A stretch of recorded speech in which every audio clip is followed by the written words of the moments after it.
Salaamaaleykum patriote de cœur mu ngeen di nuyu soutenez la chaîne jàppale leen chaîne bi ngeen abonné wu d'accord ngeen activer notification yi ba pare di commentaire di bàyyi seeni j'aime merci loolu daf ñuy jàppale ñu gën a dem ci kanam voilà tey dañuy waxtaanu affaire Pape Sané. Pape Sané on a vu que récemment moom dafa mel ni voilà dafa wëlbatiku complètement ci casquette am parce que ses commentaires et ses chroniques journalistiques sont un peu sévères et trop critiques envers le nouveau gouvernement, le nouveau pouvoir. Mais bi yoon dafa wax loo xamante ne voilà ça a secoué un peu l'État ba nga xamante ne plénière bi naroon am assemblée nationale dañ ko mujj annulé parce que le ministre n'était pas disponible, Cheikh Diba, et vous allez comprendre lu tax ñu aj plénière boobu ndax ay waxu Pape Sané en ce lundi 10 février voilà léegi dañuy déglu Pape Sané li mu wax ensuite on va voir les explications ci cas boobu ni mu demee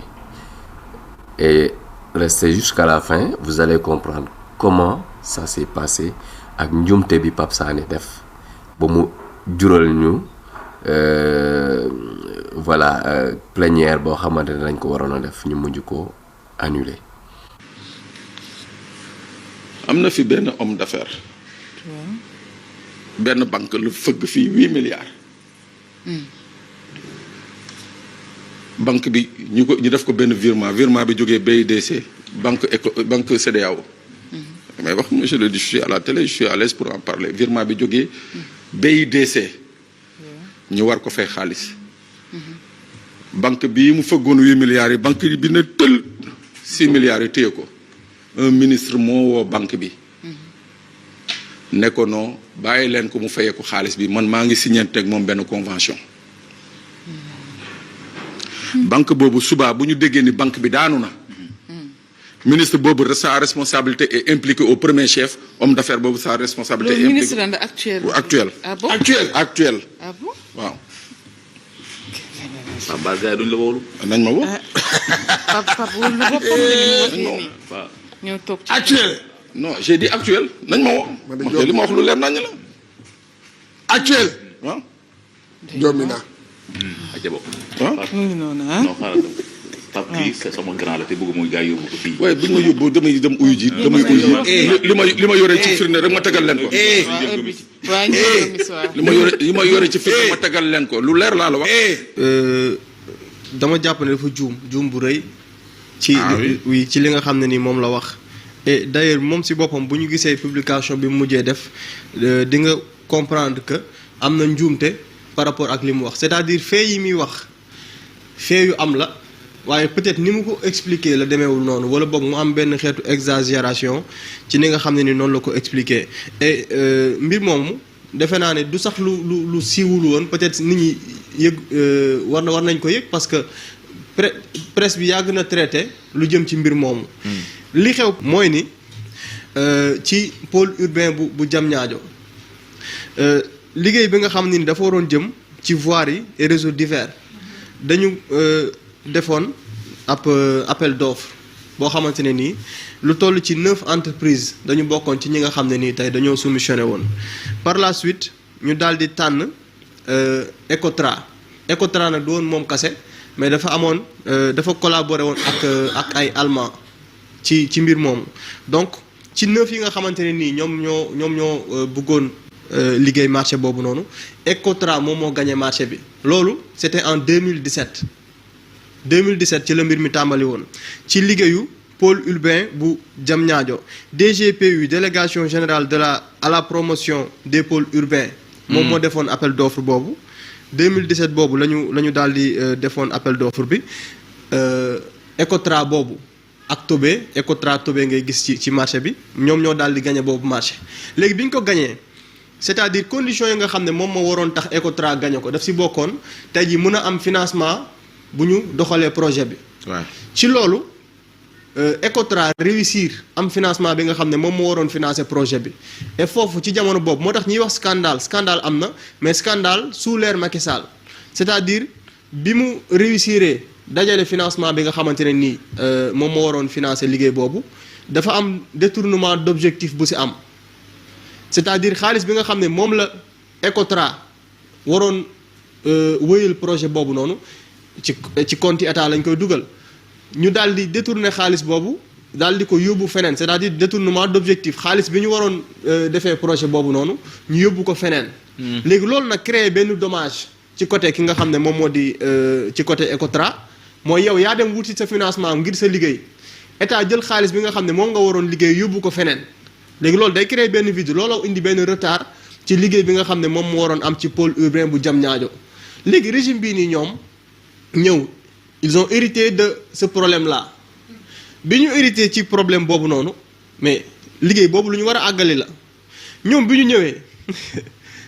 ñëwee le ministre li nga xam ne moom moo xew et loolu la Pape Sané di wax mooy ministre bi mu ñëwee déjà yow da ngaa fekk benn Abdoulaye Sylla boo xamante ne nii moom daanaka dafay nekk ci benn situation bu xaw compliqué vu li nga xam ne moom moo xew mu am banque boo xamante ne nii. dafa Abdoulaye Sylla daf leen yoreel xaalis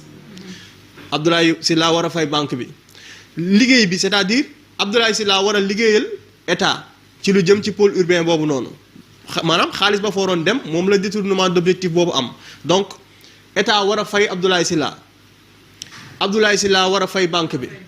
léegi ci bi nga xamante ni état utal na Abdoulaye Sylla financement bu toll ci banque boobu muy banque agricole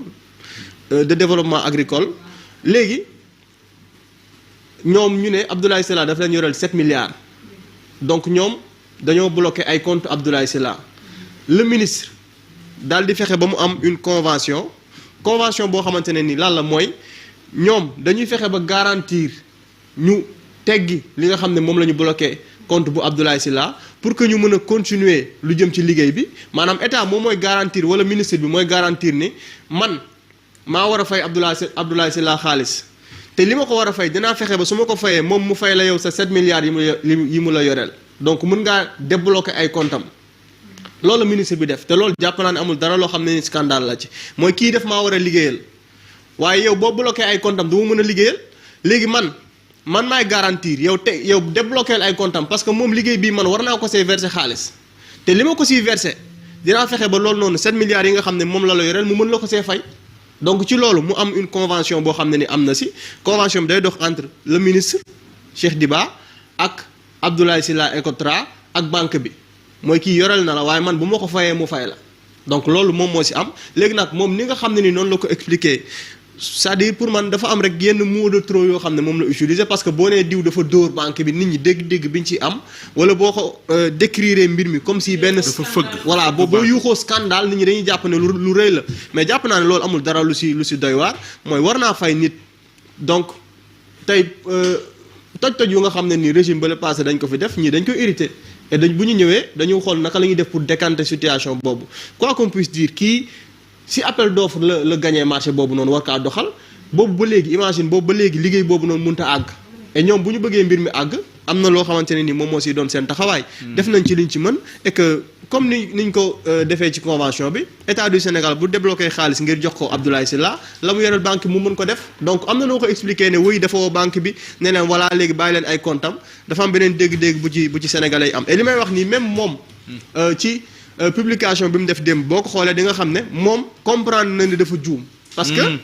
su demee bay publier une bu direct news bi nga xam ne ni yàgg na. nga xam ne loolu la une bi expliqué c'est-à-dire dafa waroo ak li mu wax moom. fii dañu ne dans l'exécution du marché d'assainissement du pôle urbain de Diamniadio un retard a été noté en réalité l'État avait emprunté 23 milliards de fonds que Abdoulaye Sylla avait obtenu de l'extérieur en forme de prêt mooy détournement d'objectif bi may wax sànq ñu ne Abdoulaye Sylla mettait la pression sur l'État qui lui a finalement trouvé un prêt de 7 milliards de francs CFA au niveau de la banque de crédit agricole ñu ne d'ailleurs la nouvelle DG de la banque de crédit agricole les comptes de Abdoulaye Sylla ont été bloqués parce qu'il devait rembourser les 7 milliards de francs CFA ce n'est qu'avant-hier lundi 5 août 2024 bi weesu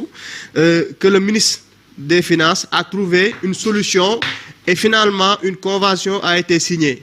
Si l'État du Sénégal paie ses dettes, la créance de 7 milliards de francs CFA sera recouvrée globalement avant la fin de l'échéance prévue en mai 2025. Donc, ministre bi fexe na ba wut solution par rapport ak situation boobu nga xam ne moom moo indi retard ci liggéey bi nga xamante ne moom moo jëm ci voirie et réseaux divers foofu ca pôle urbain bu Diamniadio. moom Sylla Abdoulaye li turam di ñëw bëri na. alors sama gars yi yéen a ko gisandoo ñoo ko déggandoo vidéo baa ngi noonu li Pape Sané wax ak explication moomu yi mu indi ci éclaircissement ci projet boobu donc vous avez vu que tout est clair le scandale a existé pendant l'ancien régime mais avec l'actuel régime dañ nekk di rectifier les erreurs yoo xamante ne parce que état boo xasee ba signé c'est fini c'est la continuité donc li ñu amel Ablaye Sylla wala Ablaye Sylla pour liggéey bu mu amel état bi daf ko war a yeggali te état bi tam li mu ko amel daf ko war a fay donc ils ont trouvé une convention avec la banque bi nga xamante ne moom la Ablaye Sylla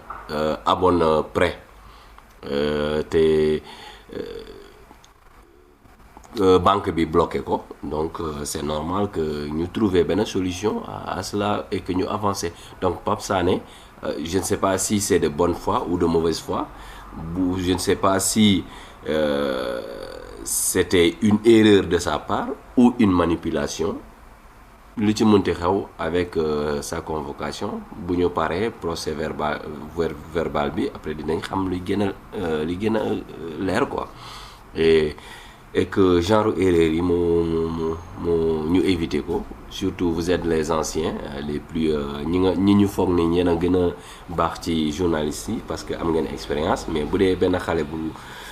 comme Momo moo ñëw di éclaircir li nga xamante ne yow tu es censé le savoir donc ça pose problème yéen a war a voilà jubanti booy yi wan leen yoon mi mais tey booy yi ñooy indi explication yu plausible yu clair yu extraordinaire par rapport ak situation bi sax voilà il faut éviter ça voilà dëkk bi jëm kanam wax leen ñu li nga xamante ne vous avez la certitude que vous avez la bonne information sinon après ça va créer des problèmes alors gars yi bu leen fàttee abonner bu leen fàttee commenter wax seen xalaat et puis voilà pour Sénégal bi jëm kanam jaajëf patriote de cœur